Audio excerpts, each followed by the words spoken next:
All right, welcome back. It is the Daily Stampedes post-game wrap-up show. I'm joined, as always, with Seth Varnador and Robert Steeg. Behind the camera as USF wraps up a unimpressive 42-20 win over the Howard Bison. The Bulls snapped a 6-game losing streak, which was tied for third longest in the country, so suck on that.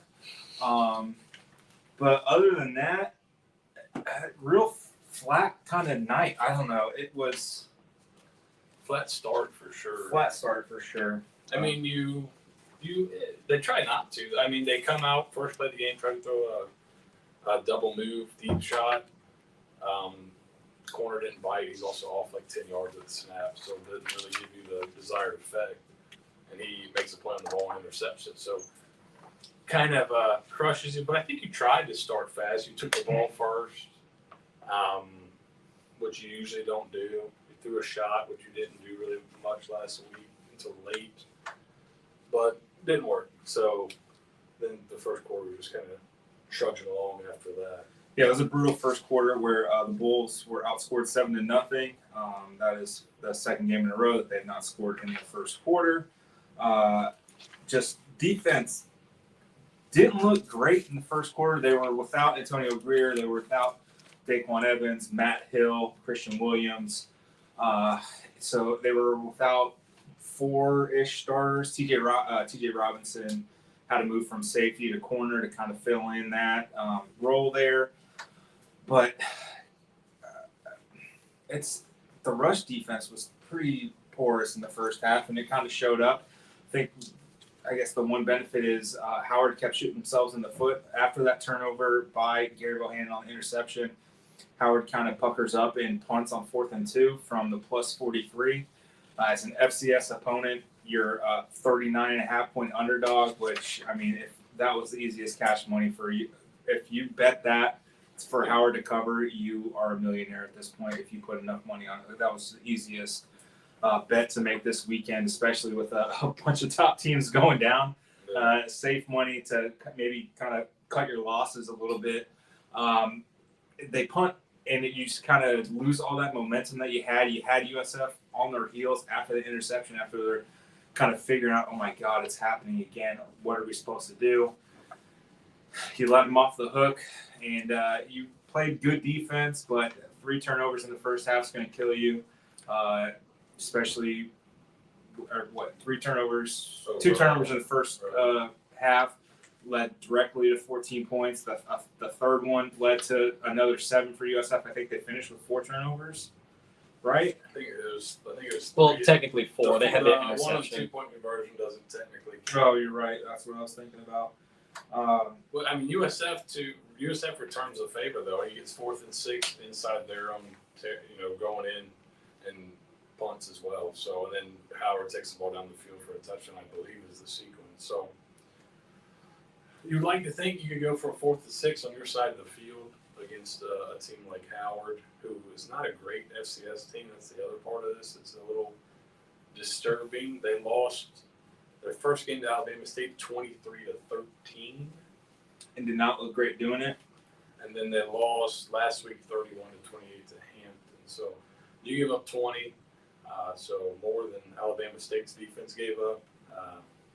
Well, I mean, to be fair, Alabama State does have 2 former USF players in Natron Culpepper and DeMaris Bellamy playing DB for them. So, I mean, that's really what it boils down to. Those guys were here within a shutout. Yeah, that's really what we're getting. One of the turn we talked about turnovers. One of them was kind of a self-inflicted by Howard. They're on the USF 20 going in to score, and they try a reverse, and it just totally gets snuffed out by the defense, and they fumble. USF recovers, gets the ball, and kind of kills that drive out when they're going in to score to take a lead because it was 7-7 at that point. So. And USF goes right down the field and scores, which, to their credit, they really capitalized on those turnovers. I think that was kind of a point of emphasis for the Bulls this evening. I'm still kind of really unimpressed by Bob Shoop and his entire coaching style. It does, at side tangent, I'll be perfectly honest here. With the way that Bob Shoop came into USF as this rah-rah, I'm going to be in your face, real high energy guy, for him to be in the press box instead of on the field as a defense coordinator is a little suspect to me. I know I'm almost positive he said he was going to be on the field when he first got here, and now he's in the box. It doesn't make any sense. I really thought we were getting Tom Allen 2.0, and it doesn't feel like we're getting that on game day. So that's just my side tangent. I always like, as a coach, I always prefer being in the box too. You can see everything. And I thought this was an issue maybe the past couple of years with USF was getting good information from the box with young coaches. There seemed to be some issues with the information is going to communicate it down to the sideline. So now you have the old guy up top, and you really had information, bad info going down to the field. It really kind of, 6.5 doesn't just play with the it rules. really, but I think defensively, when we kind of started, it didn't feel great, but it really boils down to you could not get off for a good majority of the game. You couldn't get off the field on third down. Yeah. If you do that, it doesn't really feel that bad because when you look at the final numbers, for the most part, USF kind of snuffed them out. When you we looked at some advanced numbers. USF was really high, like 99th percentile in almost every category, offensively and defensively, except for explosive plays, third downs, and havoc rate. Which, talked with Steve, and he said, those are kind of three things you'd expect to be really good at against an inferior opponent. Right. So those are some concerns, but I think the defense overall was okay. But this should be a game you're dominating, so that's kind of concerning. But your third down defense was pretty bad, and that's if you can't get off the field against better offenses, it's going to be a tough season. Howard goes 9-17 on third down tonight. They were 6-9 in the first half, which really kind of led to the closer score. The Bulls were able to kind of figure it out in the second half. A pinch on 3 of 8 for Howard in the second half. Howard was 0 for 2 on fourth downs. One was with 15 seconds left in the game, so it really doesn't do much. Howard had the ball for nearly 40 minutes tonight. Yeah, they had long, sustained drives. When you can convert third down, you can just stay on the field, and they weren't in a hurry. Nope. This was not like BYU last week where they're pushing tempo. They were not in a hurry. They wanted to control the ball as much as possible, and they made some mistakes and kind of shot themselves in the foot. Or else this might be a different game. Yeah. Those 3 turnovers led directly to 21 USF points. Final was 42-20. So, And I'm talking about 5 plays last week. It equaled 30 points. There's 3 that equal 21, and it's a 22-point game. So a little concerning. So Howard goes, they punt on their first possession after the interception, touchdown, 10 plays, 80 yards. And then they go 4 plays, 24 yards that ends in a fumble. They go 13 plays, 34 yards that ends in the fumble that just another USF touchdown. They come back down after that touchdown, miss a field goal, and then they punt to start the second half. Interception goes down for USF touchdown, short field, and then they score a touchdown, 9 plays, 75 yards. Turnover on downs, 7 plays, 44 yards. Punt, first 3 and out of the night for the Bulls, and then they score a touchdown, which is promptly answered right back by USF, which was a good response by the offense. As USF, for some reason, they really kind of started cycling 2s and 3s on defense later in the game when it really was really not. It was.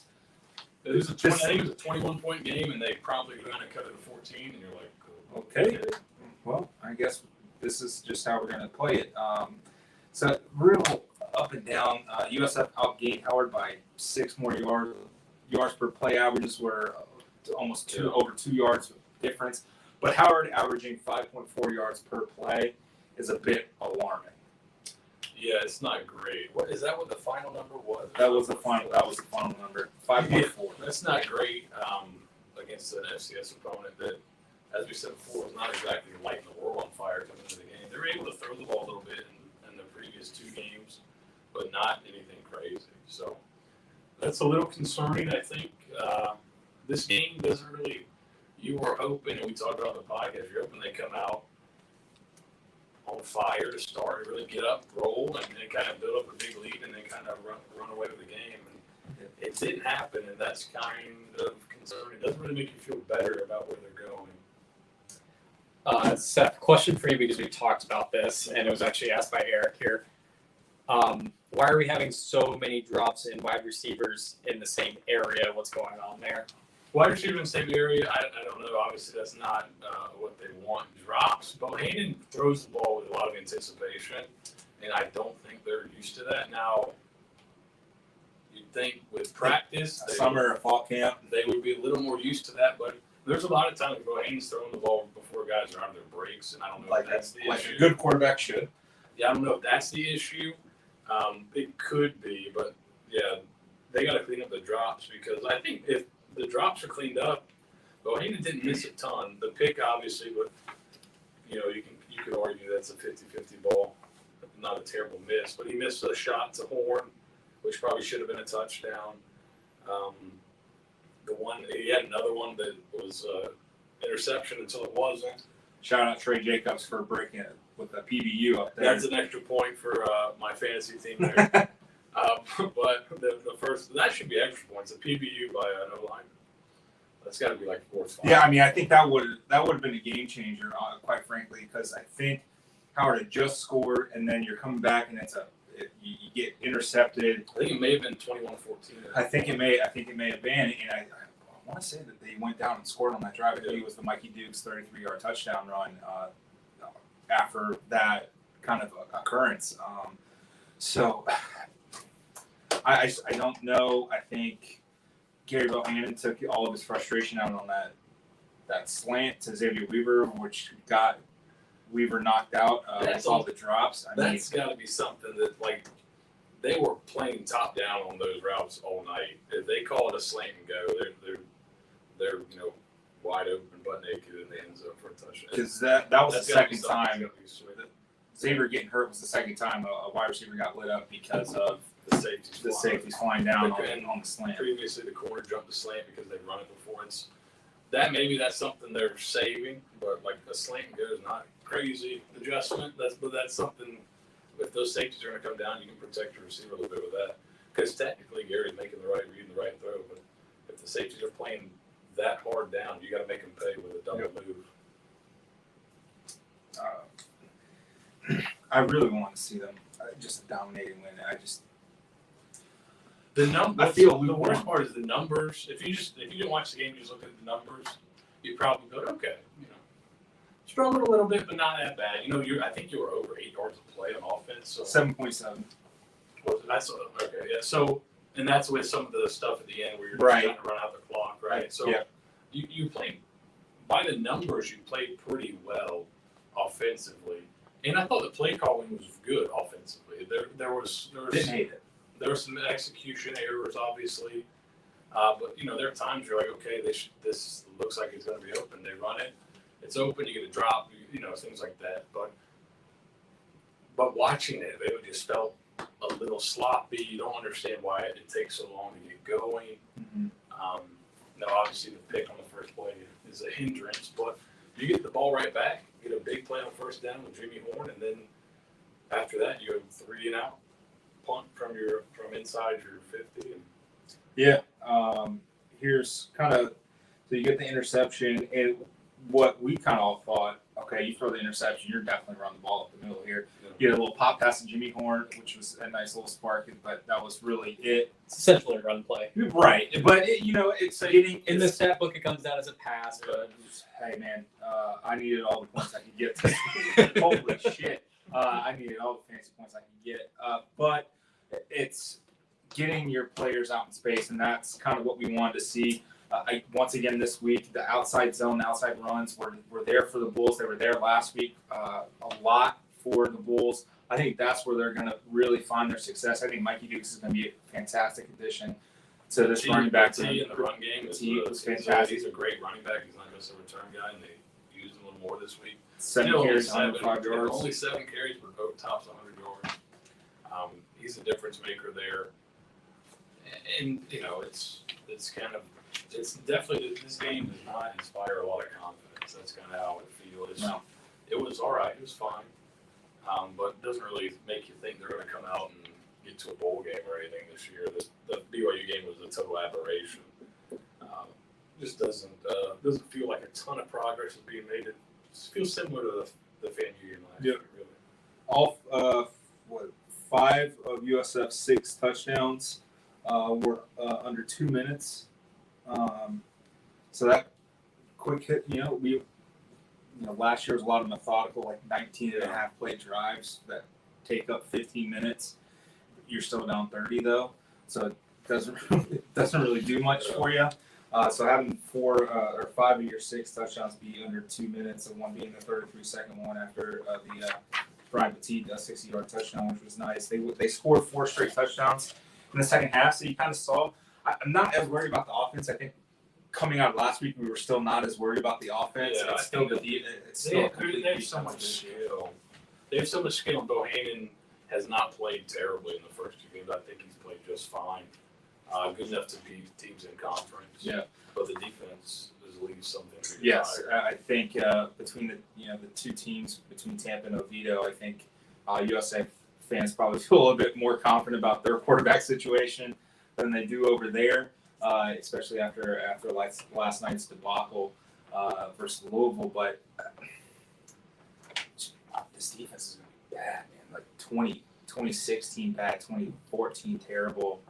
I mean, and that you could see some improvement. They are close on a couple times on plays. There's a couple times where they call a really good play, and the guy they on one slant on the 3rd down, they call a 2 trap. So the corner is trying to just jump inside and take away the inside route, and the corner jumps inside, and then when the ball's about to get thrown, he slips, and the guy who's right behind him catches a slip. It would have been. He would have It'll probably pick 6 if he doesn't slip. So there's stuff like that. We're like, okay, that's a good call. Just didn't execute it. But at a certain point, they got to start executing. Right. A lot of misalignments. Played the Bulls last week. Kind of played the Bulls this week. There were a couple times where they kind of got away. They got away with it this week when it really cost them dearly last week. Good teams punish the little things like that. Right. You saw it last week on the first play of the game. And even though Florida didn't execute great, Anthony Richardson had probably his worst game of his collegiate Yeah, he career was pretty bad. versus Kentucky. Fully expect Florida to be able to take advantage of a bad team. I think Kentucky's really good. They're going to be able to take advantage of the mistakes. Kentucky's got a really good defense, I think, and USF is not quite there yet. To answer a quick question, Robert Cochran asked, do we think all the guys got help out to rest them for UF this week? From what we saw, no. Christian Williams. Maybe Greer. Yeah, maybe Greer, maybe Matt Hill, but Christian Williams was in a hard cast. I would be shocked if if it's a broken arm or if it's something wrong there. I'm not sure what was up with the Joe, but he didn't. He had an ankle brace on his left foot. There you go. Did those guys need to go tonight regardless? Not really. Yeah, I think you have enough depth at all those positions, But I don't think many of them were they can go. And we'll hold it. I think they would want to play him if they're good to go. It's ironic that Jeff Scott really addresses the secondary and the wide receivers, and then 16 guys go down the first 2 weeks. Yeah. To really test their depth at those positions. I don't think he really expected Sean Atkins to get in as much as he did, or even Sincere Brown, quite frankly, to get as much run. And we got into Marion Dawson signing on offense. Huge play down near the end zone to set up that final touchdown. I was really impressed that they even took the shot that late in the game when they were kind of in control. Yeah, I think it's good to keep working. And then that was with all 2 skill guys. They just had this quarterback in the line out there, still, I believe. Yep. I kind of wish they would have thrown a little bit with Marsh, because if something happens to Bohannon, you're going to need Marsh later this season if something happens. So you'd like to get some reps there, but they just wanted to get out of the game. It seemed like with what help they had left. Right. Even though you did have all basically second-team line in there at that point. And I'm still unsure if Jimmy Horn got hurt or what. He was one of the last guys off the field as he kind of high-fived fans, but he wasn't on the kickoff return. He went out on offense this next play, so I think he was all right. Maybe they're just trying something different. But he was on the offense the very next play, so I think he's all right. So I don't think anything's. Jeff Scott said post game, preliminary X-rays are positive for the people who went out tonight. So I would assume Xavier Weir's going to be getting a CAT scan of his head. He's probably in concussion protocol. He may end up like the guy from SpongeBob who always breaks his arms and legs and is in the permacast because he got lit up. Yeah. Yates was the other one that went out. He went out, Yeah. came back in. Yates is. I saw a few people get worried about Yates departing on the sideline by himself. Shoulder pads and everything off. I know a few people were saying, "Oh, is this like who was a Nick Roberts situation?" Right. He got hurt. I think when it was very clear after his fumble recovery that he landed right on the ball squarely, because dude was coming over in pain, keeling on the sideline, and with I think there was only 3 minutes left in the first half. It might have been closer to 1 minute. Yeah, they're probably just he took off his shoulder pads because boy was he just on the sideline keeled over. Yeah. So I think he was just out. And if it was disciplinary, they probably would have sent somebody with him. Right. They're not just going to let him just run free. They probably would have walked him to the locker room. Right. So I don't think. And he was celebrating with the team after his fumble recovery, but he was back out there in the second half. Yeah, he actually immediately. played So it could have just been a win knocked out situation. I want to say that I saw his left shoulder wrapped up in the second half that wasn't previously wrapped up, so it could be an issue there. Yeah. But it really sucks. First 2 weeks, you're dealing with these injuries, and I don't really have a solution for that. No, Eric, I don't think we lose points for him taking a play off after a fumble recovery because he took his shoulder pads off while walking to the tunnel. I think. We'll have to discuss that. Yeah, we'll discuss it on the show, but we'll he. figure that out. I think my team played well tonight. Yeah, That's the best part. Steve's fantasy team, damn, great job by him. 7 tackles by DJ Gordon, tackle on the half for loss. It's Marcus. It's Marcus Simpson had a forced fumble. Who else? Who had the fumble recovery? Rashawn Yates. Rashawn Yates and Jaden Curry. Non-pick team had a big night. Yeah. Michael Duke, Shane Curry. Well, non-pick team is going to get some good run because there's a lot of injuries on defense right now, so it's a lot of Non-pick teams gonna have a big night, I think. Yeah, does Travis Marsh get points for just kind of appearing? I don't think he registered any stud. He did not. But is it how fantasy football on defense, you start out with 15 points and you go negative? No. I'm trying to. Nope. Yet again, Jordan Smith fell off the stat sheet. Yeah, I was really hoping for it at the end. I think the trick plays. I think the most staggering thing, and I think we all kind of saw this coming, and we're at 23 minutes right now, so we'll make this quick. But Xavier Weaver basically got half of the targets tonight, and that's kind of pretty indicative of how Travis Trickett's offenses have been in the past, where it's very, Top guys. He's the back. Well, he's like the backside receiver on a lot of these things. So right. If they roll the coverage to the front side, he's got the one-on-one. So they're gonna just keep throwing those backside to him, Mm-hmm. especially on the in-breaking routes, the slants, the digs, that kind of stuff. So he'll probably see a fair share of targets being there. But they tried it. They tried to give everybody they tried to get the ball to Horn a few different ways. I have no problem with the offensive play call. I think it was all right. If they can tighten it up a little bit, they could have scored. They could have hit the 50 mark like we thought, or getting pretty close to it. But one or two, sailed a little bit on Gary there. But I think the offense will be okay, especially in conference play. It's the defense that's Worrisome. still worrisome. Yeah. And let's wrap it up here. It is creeping up to midnight. Scott Frost still have a job? We'll find out. Holy shit. We'll find out. It was a bloodbath in college football this evening today. So luckily USF was not on the wrong side of that, I think. We saw 3 or 4 FCS upsets. I think Incarnate Word pulled off the win over Nevada. Idaho was up on Indiana at the half, 10-0. I'm not sure where that one's at right now. Utah State was getting whacked by Weber State. Yep. So 35-7 at one point. So could be worse. Could be worse. Things could be worse. Not the worst team in the state of Florida. Not the worst team in the state of Florida by far. Not the worst team named the Bulls by far, as Buffalo lost the Holy Cross on a Hail Mary. So things could be worse. Other than that, be safe. Enjoy the rest of your weekend. Go Bulls. Good Bulls.